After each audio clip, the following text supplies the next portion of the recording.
I started my first business just before my 26th birthday.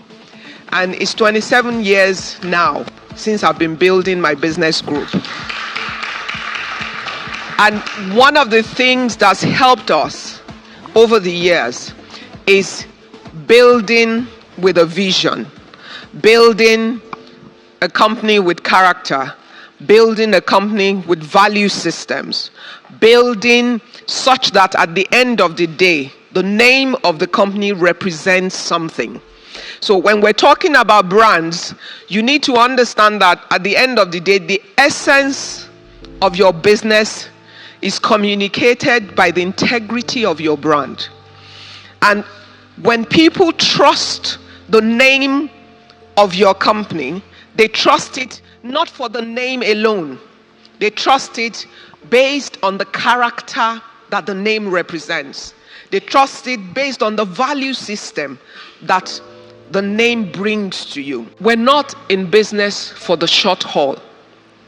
We're in business for the long haul.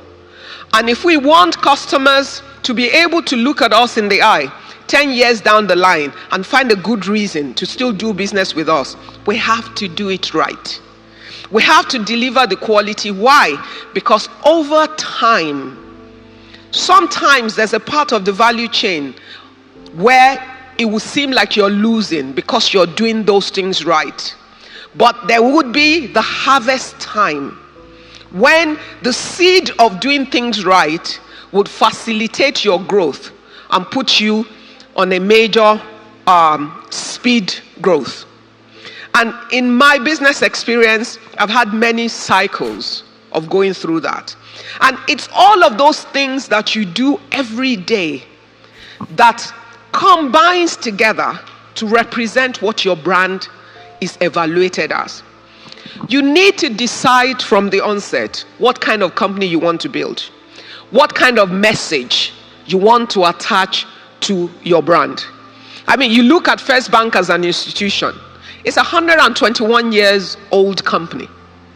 121. There's no other corporate in Nigeria that has that kind of age or tenacity and has stayed the length of time. 121 years of a massive institution that has transited from private enterprise when the British people who started it owned it, to becoming a government institution over time, to the period when it went back to private sector hands, and is going through a process in itself, responding to changes in time and seasons. The reality is, what backs that is what you do every day. It's in the way you deal with your customers. It's in keeping your word. It's in delivering service and quality to your customer. It's in the kind of messaging that your customer can communicate on your behalf based on their experience of you. That's really, you can run all the adverts in the world in order to sell your brand. If everybody hears about your company every day and says, oh, I want to experience this, don't have selective customership. Don't position your products to be nice to the rich guys when they come to buy from you.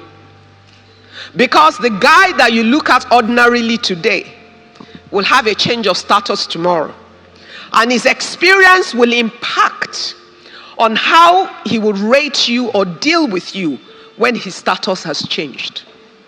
In building your company, understand that the brand is not the name of the company. It's not what you advertise. The name is the identity. But the experience of the company is the true reality of what your brand represents. And how people will perceive and pass it on. Referral is bigger than $10 million of advertisement budget. This is the truth. So my business grew on the back of that. There's one product that we're the biggest in the market on, but most people don't know. When you walk through the entrance of any bank, those bulletproof security doors that you walk in through, I have been doing it for 20 years. We introduced it into this country. We're the largest and the biggest.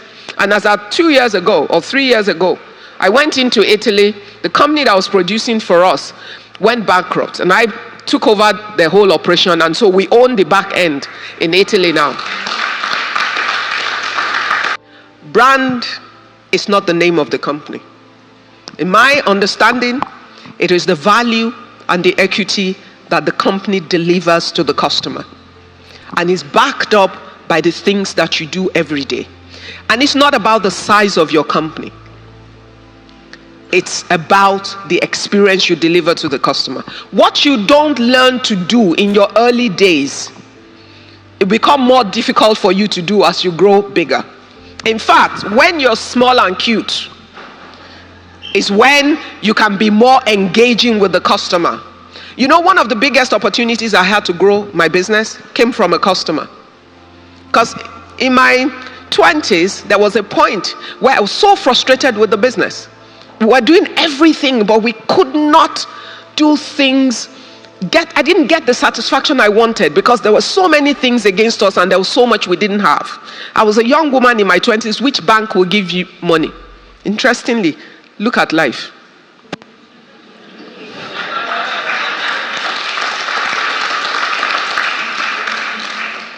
So at 52, it feels like I've already lived my life.